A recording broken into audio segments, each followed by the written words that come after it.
বাংলাদেশ ক্রিকেটের ইতিহাসে একটি গুরুত্বপূর্ণ ভেন্যু ফতুল্লা স্টেডিয়াম। একসময় এই মাঠে হয়েছে আন্তর্জাতিক ম্যাচ, হয়েছে দেশের শীর্ষ ক্রিকেটারদের অনুশীলন ক্যাম্প। বলা যায় ফতুল্লা একসময় ক্রিকেটার তৈরির এক গুরুত্বপূর্ণ কারখানা ছিল। কিন্তু দুঃখজনক বাস্তবতা হলো বর্তমানে স্টেডিয়ামের চিত্র একেবারেই বেহাল। গ্যালারি ভেঙে পড়েছে, অবকাঠামোর জরাজীর্ণ, ঘাসের জায়গায় জন্মেছে আগাছা আর ঝোপঝাড়। অনুশীলনের মতো পরিবেশ নেই, স্থানীয় ক্রিকেটাররা হারাচ্ছে সুযোগ, হারাচ্ছে স্বপ্ন। ঠিক কয়েকদিন আগেই বিসিবি প্রেসিডেন্ট আমিনুল ইসলাম বুলবুল এসে সরেজমিনে এই স্টেডিয়াম ঘুরে দেখেন। তিনি নিজের হতাশা প্রকাশ করেছেন এবং প্রতিশ্রুতি দিয়েছেন দ্রুত সংস্কারের। বিসিবি জানিয়েছে এখানে তৈরি করা হবে 20টি উইকেট, নতুন অনুশীলন সুবিধা এবং আধুনিক ইনডোর ফ্যাসিলিটি, যাতে আবারও ক্রিকেটাররা উপযুক্ত পরিবেশ প্রস্তুতি নিতে পারে। এমন প্রতিশ্রুতি আশার আলো জাগায়, তবে বাস্তবতা কত দ্রুত বাস্তবায়ন হয় সেটা এখন বড় প্রশ্ন। ফতুল্লা স্টেডিয়ামকে ফিরিয়ে আনতে হবে তার হারানো গৌরব, কারণ এটি শুধু একটি মাঠ নয়, এটি বাংলাদেশের ক্রিকেটের ঐতিহ্যের অংশ। এই হলো আমাদের ফতুল্লা স্টেডিয়ামের পরিস্থিতি।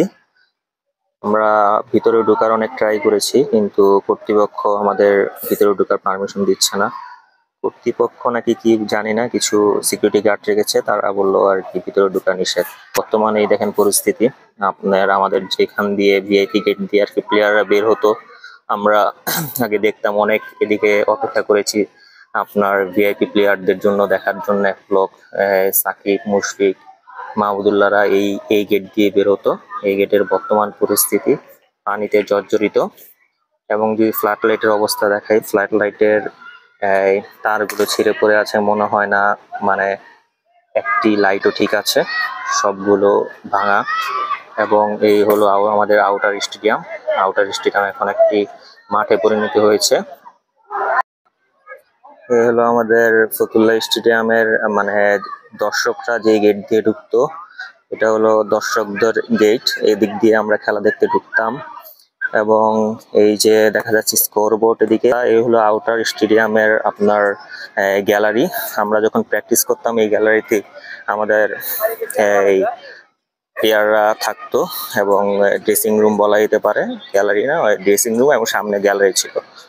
এটা আমাদের আউটার স্টেডিয়াম। এখানে আমাদের জেলা ভিত্তিক ডিভিশনের ম্যাচগুলো হতো। নারায়ণগঞ্জ ডিভিশনের যে ম্যাচগুলো আছে, ফার্স্ট ডিভিশন, সেকেন্ড ডিভিশনের যে ম্যাচগুলো আছে, এই আউটার স্টেডিয়ামে হতো। এখানে পিচ ছিল সুন্দর, আর এদিক দিয়ে হাঁটার রাস্তা ছিল, আর এদিক দিয়ে গাড়িগুলো ঢুকতো। এই গাড়ি ঢুকার গেট ছিল এখানে, ভিআইপি গাড়ি। এবং আমাদের দর্শকদের ঢুকার রাস্তা ছিল হলো ওখান দিয়ে কিছু গেট আছে ভিতরে ঢুকার, এখান দিয়ে দর্শক ঢোকার রাস্তা ছিল। এখন বালু ফালানো হয়েছে এদিকে। আজ বলতে গেলে 2 বছরের উপরে হয়েছে বালু ফালানো হয়েছে। বালু ফালানোর পর এতদিন পর জাস্ট পিচ বানানোর জন্য কিছু দেয়াল তৈরি করেছে, এখনো মাটি ফালানোর কোনো ই নেই। মানে এমন অবস্থা করে রেখেছে আর কি, মাঝখানে একটা রুম তুলবে, এরকম অবস্থা। এই হলো এখানে পিচ তৈরি হবে, এই জন্য আর কি দেয়াল, ইট দিয়ে দেয়াল তৈরি করা হয়েছে। আসসালামু আলাইকুম, আমি আরাফাত আমিন। আজকে আমরা আসলাম হলো ফতুল্লা স্টেডিয়ামে। এই ফতুল্লা স্টেডিয়ামের বর্তমান সার্বিক পরিস্থিতি, স্টেডিয়াম রিবিল্ডের কাজ চলছে। এই কি পরিস্থিতি বর্তমান স্টেডিয়ামে সেটা দেখানোর জন্য, যদিও আমরা ভিতরে ঢুকে ট্রাই করেছি, আমাদের ভিতরে ঢুকতে দেয়নি। এখন ফতুল্লা স্টেডিয়ামের কথা বললে আমাদের অনেক স্মৃতি জড়িত একটি স্টেডিয়াম, কারণ ছোট থেকে স্টেডিয়াম দেখে আসা। 2006 সালে প্রথম আমার এই স্টেডিয়ামে আসা। আমার বাবা 2টি টিকিট দিয়েছিল আমার মেজো ভাইকে, যে এই, আমাকে নিয়ে খেলা দেখতে আসার জন্য। তো ম্যাচটি ছিল Australia versus Bangladesh, maybe third ODI ছিল অস্ট্রেলিয়ার সাথে বাংলাদেশে। বাংলাদেশ 124 রানে অল আউট হয়ে গেছিল যতটুকু মনে আছে আমার। অস্ট্রেলিয়া 1 উইকেট হারিয়ে সেই রানটা নিয়ে নিয়েছিল, হয়তো বা 20 ওভার বা 20 ওভারের ভিতরে বা পরে অস্ট্রেলিয়া রানটা নিয়ে নিয়েছিল। প্রথম ওপেনিং করেছিল সাইমন ক্যাটিচ, এবং কনস্ট্রোভ নামে একটি নতুন প্লেয়ার ছিল যতটুকু আমার মনে পড়ে। এই এই তারা এই ম্যাচটি জিতে দিয়েছিল, যদিও একজন কনস্ট্রোভ মেবি আউট হয়েছিল। এই বাংলাদেশ ম্যাচটি 9 হারে। আব্দুর রাজাক একটি উইকেট নিয়েছিল যতটুকু আমার মনে পড়ে। তারপর যদি বলি, এই স্টেডিয়ামে আসা অনেকবার আসা হয়েছে। স্কুল পালিয়ে ডিভিশনের ম্যাচগুলা, সাকিব, মাশরাফি, তামিম, মাহমুদুল্লাহদের ম্যাচগুলা দেখতে আসা। এই স্কুলে 5 টাকা 10 টাকা দিত স্কুলে খাওয়ার জন্য, কিন্তু এখানে আমাদের কোনো লোকাল অটো বা কিছু ছিল না, যে পায়ে পায়ে রিক্সা দিয়ে আসতে তো প্রায় 30-40 টাকা ভাড়া ছিল, যেগুলো মানে আমাদের এফোর্ড করার মতো অবস্থা ছিল না, মানে বাসা থেকে ওরকম টাকা দিত না। তো পায়ে হেঁটে এই স্টেডিয়ামে আসতাম, প্রায় আধা ঘন্টার মতো পায়ে হেঁটে স্টেডিয়ামে খেলা দেখতে আসতাম স্কুল পালিয়ে। সেই পিকচার গুলা কিছু আছে, হয়তো বা আপনাদের সাথে এই ভিডিওর মধ্যেই শেয়ার করব। এবং তারপর যদি বলি, এই আরেকটা স্টোরি শেয়ার করি আপনার সাথে। যখন স্কুলে পড়তাম, আমি স্টেডিয়ামের গ্যালারিতে বসেছিলাম, একবারে প্লেয়াররা যে ড্রেসিং রুমে বসে সেই ড্রেসিং রুমের সাথে মাঝখানে একটি ড্রেসিং রুমের কাজ ছিল। আমি বসেছিলাম, হঠাৎ করে মানে সাকিব আল হাসান ব্যাটিং এ নামবে, তখন ভিক্টোরিয়াতে খেলতো সাকিব তামিম একসাথে।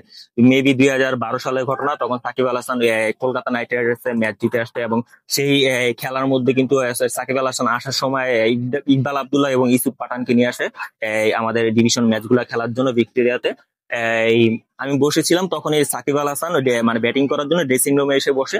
সাকিব আল হাসানের সাথে আমার দূরত্ব ছিল জাস্ট একটা কাচের দূরত্ব ছিল।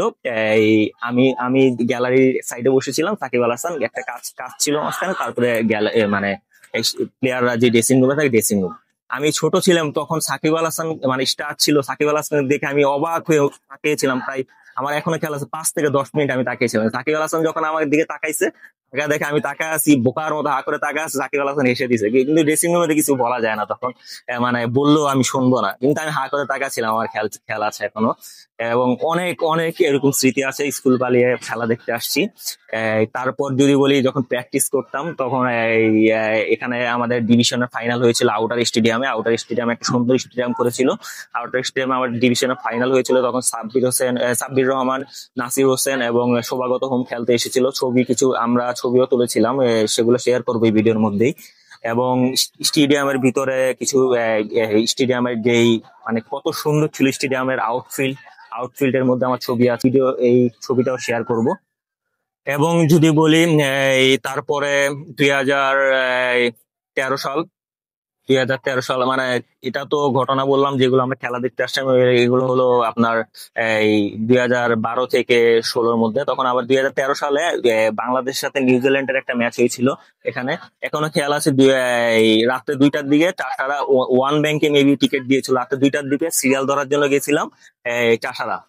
তো তখন যাওয়ার পরে ছিল আমাদের কালীবাজার ব্যাংক ছিল, সেখান থেকে রাত্রে 2টা বাজে আমাদের চাষারা এই শহীদ মিনার ঘুরে অলরেডি সিরিয়াল চলে গেছে। সকালে যখন আমরা মানে রাত্রে 2টার দিকে যখন আমরা আসলাম, তখন আমরা চাষারার দিকে সিরিয়ালে আছি। সকাল 9টা 10টার দিকে যখন টিকিটের জন্য করবো, 20-30টা টিকিট দেওয়ার পর তারপরে আর বলতেছে টিকিট দেওয়া যাবে না। তখন অনেক দর্শকরা অনেক ভাঙচুর করলো, ভাঙচুর করার পরে পুলিশ মানে লাঠি চার্জ করলো, মানে বাড়ি টাড়ি খাওয়া হয়েছে তখন। তারপরে টিকিট পাই নাই। 2013 সালে সেই ম্যাচটা নিউজিল্যান্ডের সাথে বাংলাদেশ 307 রান চেস করে জিতেছিল, যতটুকু আমার মনে হয়। শামসুর রহমান 96 রান করেছিল। ম্যাচটা দেখা হয়নি, টিকিট পাইনি, কিন্তু পুলিশের বাড়ি খাওয়া হয়েছে। তারপর যদি বলি 2016 সালে, মেবি 16 না 15 সালে মেবি ইন্ডিয়ার সাথে একটা টেস্ট ম্যাচ হয়েছিল এই স্টেডিয়ামে। তখন আমরা প্র্যাকটিস করি। আমাদের জিয়া স্যার আমাদের 5টা টিকিট দিয়েছিল টেস্ট ম্যাচ দেখার জন্য। সেখানে আমরা আসছিলাম মেবি ডে 3 or 4 এর দিকে।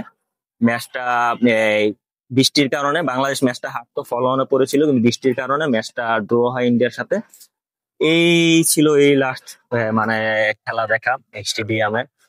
তারপর স্টেডিয়ামটা এই মানে নিচু হওয়ার কারণে পানি উঠে নষ্ট হয়ে গেল, চোখের সামনে বিসিবির মানে মানে চোখ না থাকাতে স্টেডিয়ামের বর্তমানে এই পরিস্থিতি।